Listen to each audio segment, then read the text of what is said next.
When I was a kid, the disaster we worried about most was a nuclear war. That's why we had a barrel like this down in our basement, filled with cans of food and water. When the nuclear attack came, we were supposed to go downstairs, hunker down, and eat out of that barrel. Today, the greatest risk of global catastrophe doesn't look like this. Instead, it looks like this. If anything kills over 10 million people in the next few decades, it's most likely to be a highly infectious virus rather than a war. Not missiles, but microbes.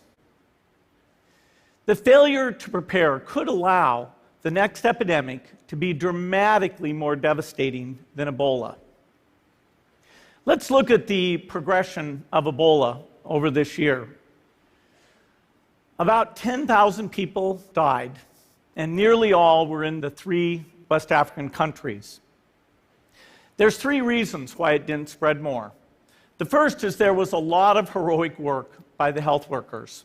They found the people and they prevented more infections. The second is the nature of the virus. Ebola does not spread through the air. And by the time you're contagious, most people are so sick that they're bedridden.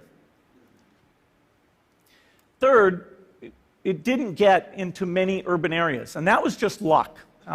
If it had gotten into a lot more urban areas, the case numbers would have been much larger. So next time, we might not be so lucky.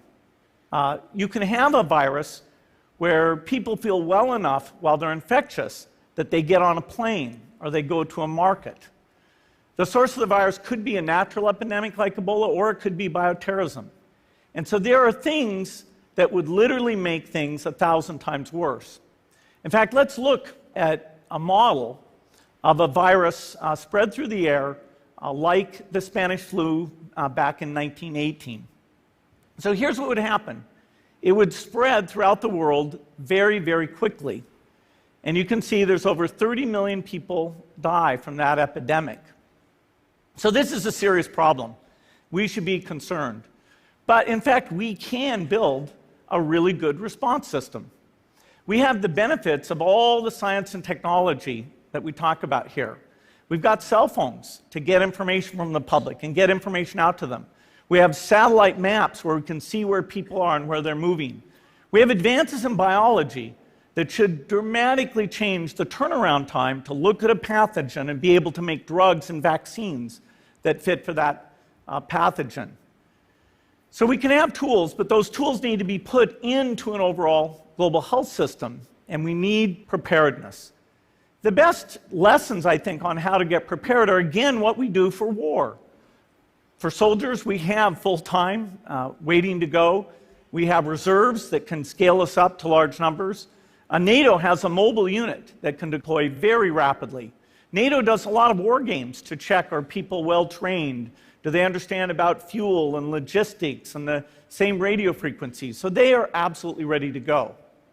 So those are the kinds of things we need to deal with an epidemic. What are the key pieces? First is we need strong health systems in poor countries. That's where mothers can give birth safely, kids can get all their vaccines, but also where we'll see the outbreak very early on. We need a medical reserve corps, lots of people who've got the training and background who are ready to go with the expertise. And then we need to pair those medical people with the military, taking advantage of the military's ability to move fast, do logistics, and secure areas. We need to do simulations, germ games, not war games, so that we see where the holes are. The last time a germ game was done in the United States was back in 2001, and it didn't go so well. So far, the score is germs 1, people 0. Finally, we need lots of advanced R&D in areas of vaccines and diagnostics. There are some big breakthroughs, like adeno-associated virus, that could work very, very quickly. Now, I don't have an exact budget for what this would cost, but I'm quite sure it's very modest compared to the potential harm. The World Bank estimates that if we have a worldwide flu epidemic, global wealth will go down by over $3 trillion. And we'd have millions and millions of deaths. These investments offer significant benefits beyond just being ready for the epidemic. The primary health care, the R&D, those things would reduce global health equity and make the world more just as well as more safe.